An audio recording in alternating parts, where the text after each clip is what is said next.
कि second world war के बाद पूरी तरह बिखर जाता है। इकोनॉमिकली देखें, पॉलिटिकली देखें, या फिर उसके सोशल स्ट्रक्चर को भी देखें, तो पूरी तरह वो बिखरा हुआ यूरोप कैसे एक बार फिर से खड़ा होता है और एक सुपर नेशनल आइडेंटिटी की तरह यूरोपीय यूनियन की स्थापना करता है, ये सबसे महत्वपूर्ण बात रहती है। और आज हम लोग उसी यूरोप के बारे में बात करने जा रहे हैं। तो यूरोप की अगर हम लोग बात करें, उससे पहले हम लोगों को कुछ चीजों को जानना बहुत ज्यादा जरूरी हो जाता है। जब हम लोग 1945 में मिले तो हम लोगों ने देखा कि इस 1945 के यूरोप में बहुत सारी घटनाएं हैं जो घटित हो रही हैं। 1945 में जो लड़ाई अगर यूरोप की देखी जाए तो वो यूरोप की लड़ाई शुरू होती है जर्मनी वर्सेस फ्रांस। ठीक है, जर्मनी का साथ कौन देता है? जर्मनी का साथ देता है इटली, एक बड़े राज्यों में रहता है, और फ्रांस का साथ देता है ब्रिटेन। तो अगर देखें तो शुरुआती के दिनों में ये जो रहता है हमारा यूरोप, ये आपस में ही इतना ज्यादा उलझा रहता है कि बहुत सारी दिक्कत परेशानी होती है। आपस में ये सभी लोग स्पेन, पुर्तगाल, फ्रांस, जर्मनी, इटली लड़ रहे होते हैं और यूरोप पूरी तरह बिखरा होता है। ये बस सेकेंड वर्ल्ड वॉर नहीं, फर्स्ट वर्ल्ड वॉर में भी यही कहानी रहती है।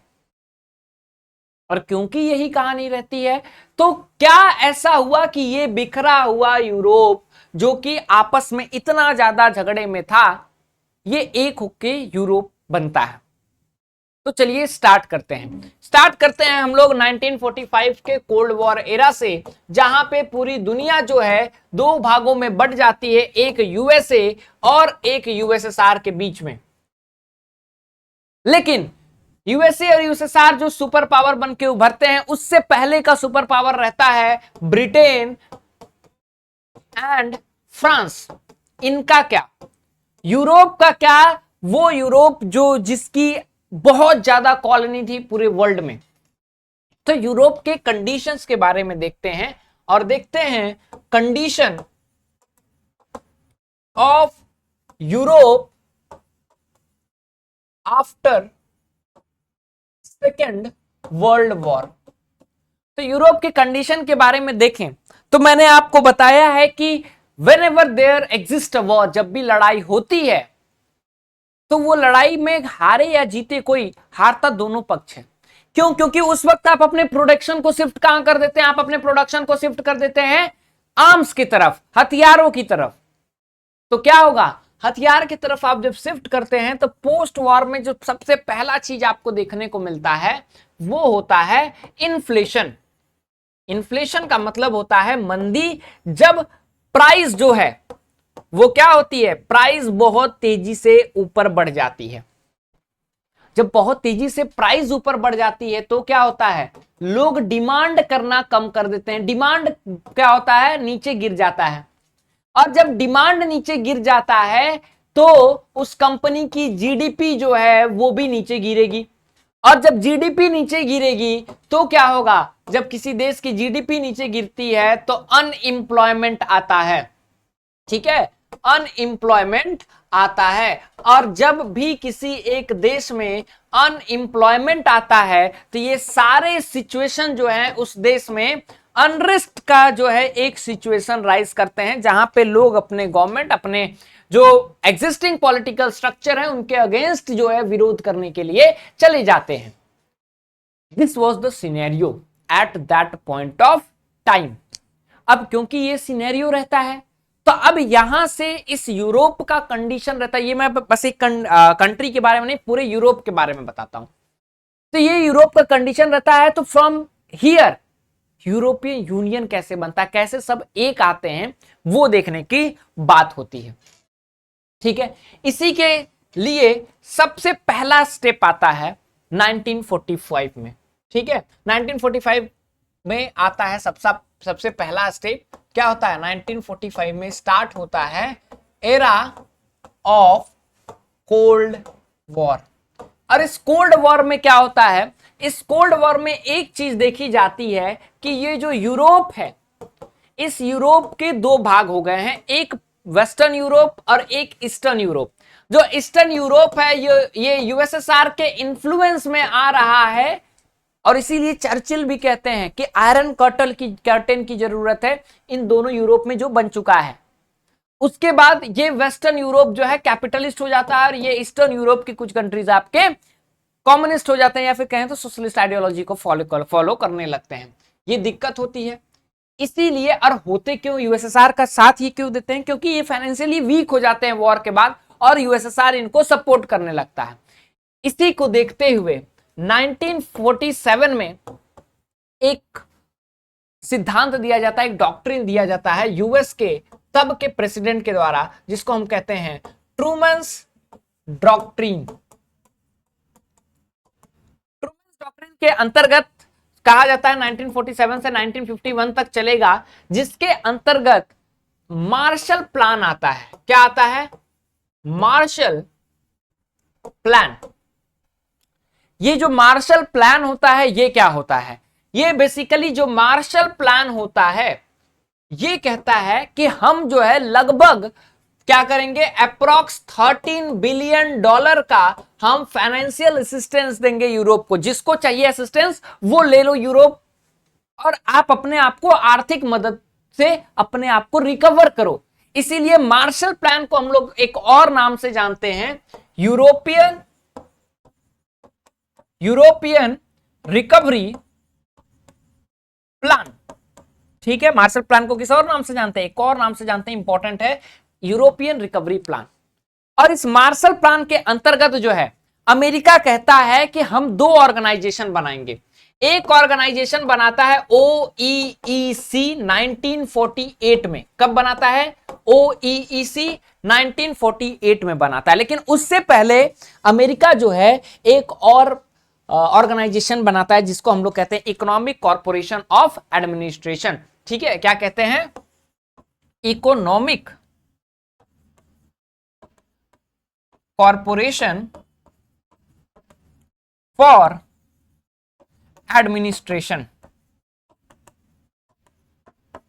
कि ये जो यूरोप है उसको एडमिनिस्टर करने की अभी जरूरत है। वहां पे कैसे प्लान्स आएंगे, क्या होगा, ये जो है अमेरिका में बैठे हुए कुछ बड़े बड़े इकोनॉमिस्ट लोग जो है ध्यान देंगे। ये बॉडी अमेरिका में रहती है। और जो आपके बुक में लिखा हुआ है OEEC, organisation for European economic corporation, क्या कहते हैं? Organisation for European economic and corporation. ये जो है बनता है यूरोप में बॉडी, और OEEC कहता है कि अब जो है क्या करना है, अब जो है यूरोप की रिकवरी के लिए काम करना है। ठीक है, क्या प्लान्स होंगे, क्या होगा, सारी चीजें चलती हैं। और 1945 से लेकर के 1951 तक ये यूरोप में रिकवरी का काम करती है, जिसको फाइनेंशियल असिस्टेंस ये देती है। इसी के अगेंस्ट जो है यूएसएसआर मोलोटोव प्लान लेकर के आता है। इसी बीच अब इनकी सुरक्षा की बात भी है, क्योंकि वल्नरेबल हो चुके हैं ये लोग आपस में लड़ते लड़ते। तो उसके लिए क्या होता है, उसके लिए ये लोग इन बिटवीन 1949 में क्या करते हैं, नाटो बना देते हैं, ताकि यूरोप में क्या हो सके, कोई भी जो है मिलिट्री दिक्कत ना आ सके। डिफिशियंसी जो मिलिट्री की है वो पूरी हो जाए और उनको एक सिक्योरिटी प्रोवाइड किया जाए, ताकि बैलेंस ऑफ पावर बना रहे।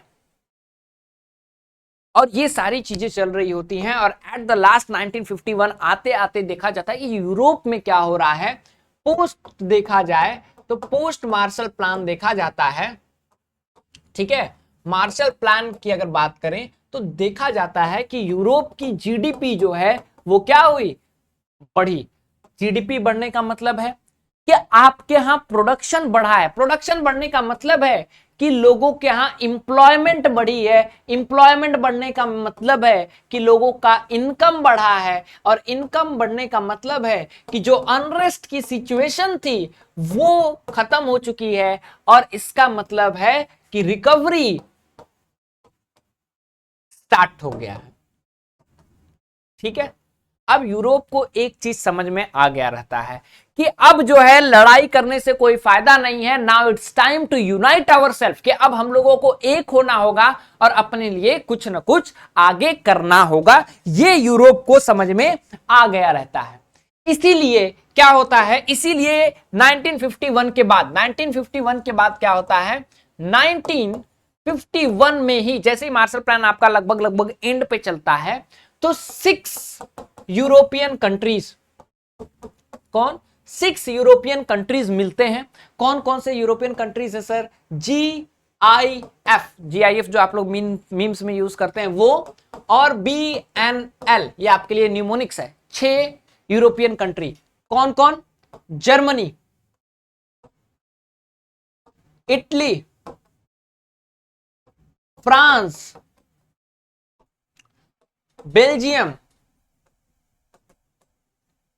Netherlands and none other than Luxembourg. ठीक है, ये लोग आपस में मिलते हैं और European corporation for coal and steel, या फिर यू कहें तो European coal and steel community का क्या करते हैं, स्टैब्लिशमेंट करते हैं। स्टैब्लिश्ड, क्या स्टैब्लिश करते हैं, ECSC। ठीक है, क्या करते हैं, ECSC। ठीक है, European coal and steel corporation, क्या है, European coal and steel corporation. ठीक है, यहां से जो है 1951 में ये 6 मिलते हैं, और ये 6 देश देखिए कौन है, Germany, Italy, France, Belgium, Netherland, Luxembourg, जो आपस में बहुत सारी लड़ाइयां लड़ चुके रहते हैं। बिकॉज दे डिसाइडेड कि अगर हम लोग यूनाइट नहीं होंगे तो दिक्कत होगी, और ये यूनाइट होते हैं और डिसाइड करते हैं कि कोल का प्राइस क्या होगा, कोल पे कितने टैक्सेशंस लगेंगे, आपस में हमारे डिस्ट्रीब्यूशन क्या होगा, वो सारी चीजें हम डिसाइड करेंगे, ताकि बाहर जब हम एक्सपोर्ट करें तो हमारे पास मोनोपोली हो, और पूरी दुनिया को स्टील की नीड रहती है, कोल की नीड रहती है। So we will take it granted that it goes in our favour, और इकोनॉमी हमारे लिए हेल्पफुल हो। ये डिसीजन बहुत सही रहता है, और ये बहुत रैपिडली अपने आप को इंक्रीज करते हैं, क्योंकि ये बहुत ज्यादा रैपिडली अपने आप को इंक्रीज करते हैं, सक्सेसफुल होता है। अल्टीमेटली ये क्या करते हैं, 1957 में क्या होता है, 1957 में ये लोग रोम में मिलते हैं, और रोम में ट्रिटी ऑफ रोम साइन होता है। ट्रिटी ऑफ रोम मतलब लगातार सक्सेस मिलते जा रही है, और ट्रिटी ऑफ रोम के तहत ये 2 ऑर्गेनाइजेशन को स्टैब्लिश करते हैं। कौन से ऑर्गेनाइजेशन को स्टैब्लिश करते हैं, सबसे पहले तो ये लोग यूरोटॉम को, ठीक है, यूरोटॉम को स्टैब्लिश करते हैं, और यूरोपियन इकोनॉमिक कॉर्पोरेशन, ठीक है, यूरोपियन इकोनॉमिक कॉर्पोरेशन या फिर कम्युनिटी आप कह सकते हैं, जिसको हम कहते हैं EEC, इसको ये लोग क्या करते हैं, इसको ये लोग एक साथ स्टैब्लिश करते हैं। ठीक है, अब इसको ये लोग एक साथ,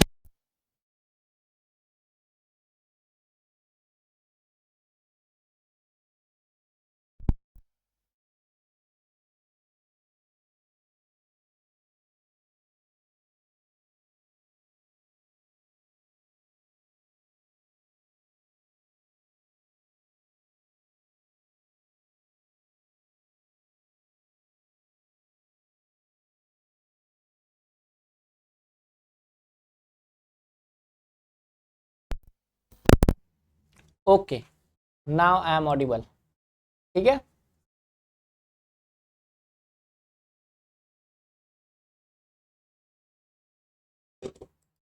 ओके, ठीक है, चलो, तो अल्टीमेटली होता क्या है, अल्टीमेटली ट्रिटी ऑफ रोम के तहत आपका यूरोपियन इकोनॉमिक कॉर्पोरेशन और यूरोटोम का स्टैब्लिशमेंट होता है। अब जैसे ही इनका स्टैब्लिशमेंट होता है, और जब ये देखते हैं कि ECSC का स्टैब्लिशमेंट हुआ, फ्रूटफुल रहा, मार्शल प्लान आया, फ्रूटफुल रहा, तो ये समझ जाते हैं कि हमारे लिए अब यूनाइटेड रहना ही सही है।